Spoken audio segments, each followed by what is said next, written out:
میرے نبی پاک نے فرمایا 3 کام کرو تمہیں فائدہ ہوگا۔ حضرت عبد الرحمن ابن عوف فرماتے ہیں میں نے اس کا تجربہ کیا اس حدیث کا،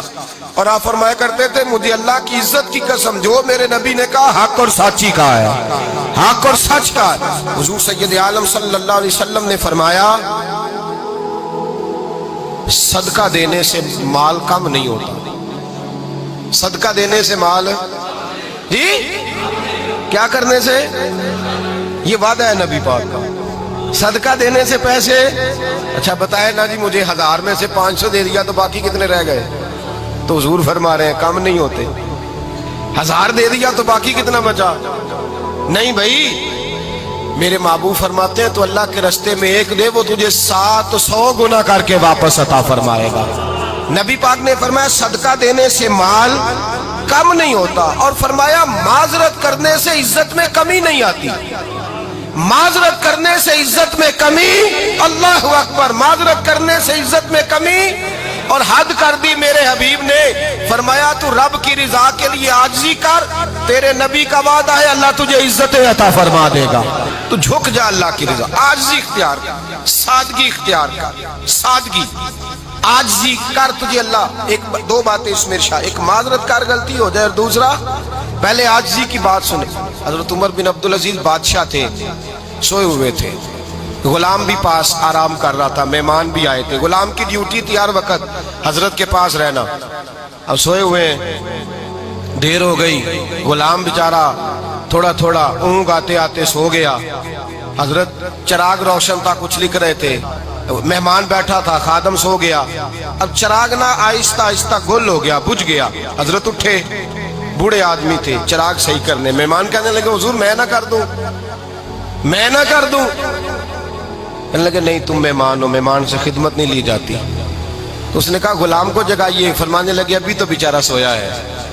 اور نیند سے بیدار کر دوں، خود گئے اس میں تیل دوبارہ ڈالا، بتی ٹھیک کی، جلائی، واپس آ گئے، وہ مہمان اب بادشاہ کا مہمان بھی تو کوئی بادشاہ ہی ہوگا نا، کہنے لگا حضور آپ اپنے کام خود کرتے ہیں، کیا لفظ ہے، کیا حسن ہے، اور 2 جملوں میں کیا تاثیر ہے۔ آپ فرمانے لگے ہاں میں اپنے کام خود کرتا ہوں، جب میں گیا تھا تب بھی عمر بن عبدالعزیز ہی تھا،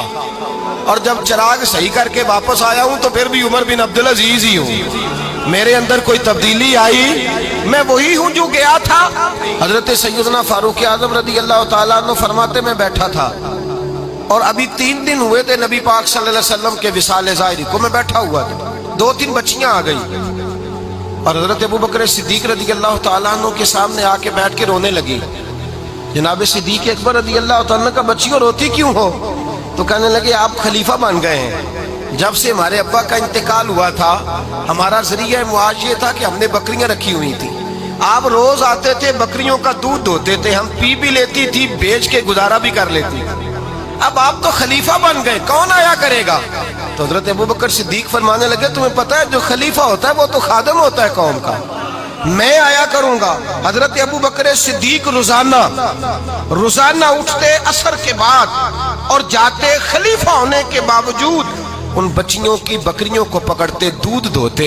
ان کے گھر میں دے کے آتے۔ حضرت فاروق اعظم جب بھی دیکھتے تو کہتے ابوبکر تو پیچھے آنے والوں کے لیے راستہ بڑا مشکل کر رہا ہے، بڑا مشکل کر رہا ہے، جگر راہ وفا میں نقش ایسے چھوڑ آیا ہوں، میں جس منزل سے گزرا ہوں وہ اب تک یاد کرتی ہے۔ حضرت سلمان فارسی رضی اللہ تعالیٰ عنہ صوبے کے گورنر تھے، سادہ سا لباس پہن کر سادہ سا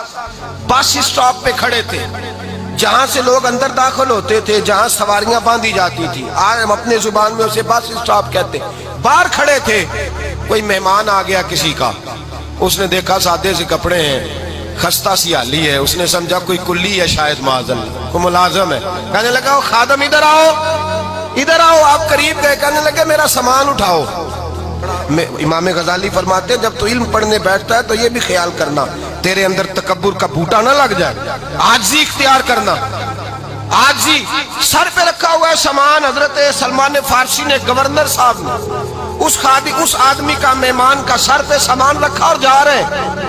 رہے سنو اور غور کرو، جب جا رہے تھے جو آدمی بھی ملتا گورنر صاحب ہمیں دے دے،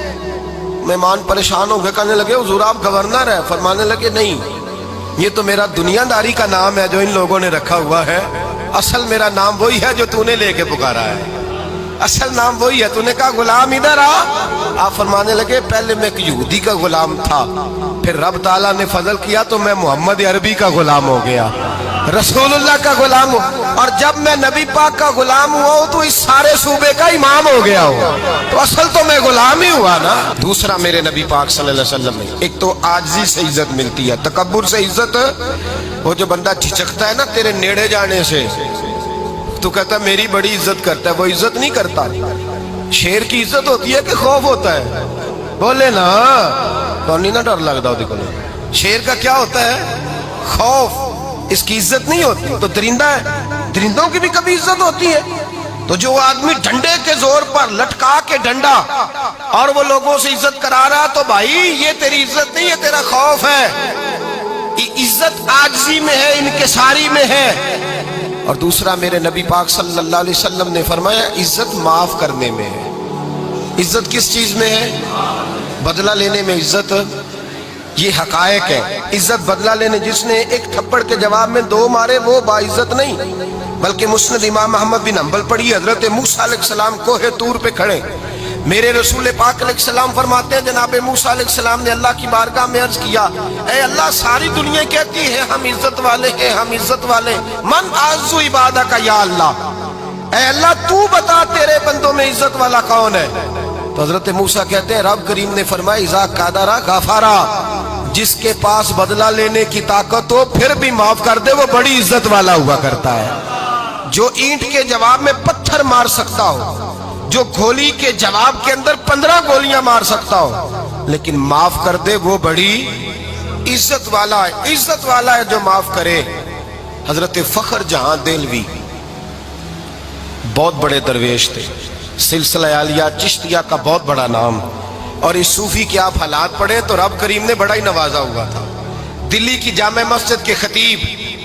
اور ان کی کرامت یہ تھی کہ جو آدمی آ کے سامنے کھڑا ہوتا تھا نا اسے بتانا نہیں پڑتا تھا کہ میرے دل میں کیا ہے، بتانا نہیں پڑتا تھا۔ سامنے آ کے کھڑا ہوتا تھا تو حضرت ہاتھ اٹھاتے تھے، کہتے تھے اللہ یہ بے اولاد ہے اسے اولاد عطا کر دے۔ دوسرا آ کے کھڑا ہوا، خوشی نہیں ہو رہی آپ کو؟ دوسرا آدمی کھڑا ہوا، دوسرا آدمی، اس نے آ کے کہا دعا کے لیے سامنے کھڑا ہوا تو حضرت کہنے لگے اے اللہ بیمار ہے، وہ کہتا میرے دل میں بات تھی مجھے بتانی نہیں پڑی، اتقوا فراست المومن فإنہ ینظر بنور اللہ، نبی پاک نے فرمایا مومن کی فراست قلبی سے ڈرا کرو، وہ تو اللہ کے نور سے دیکھتا ہے۔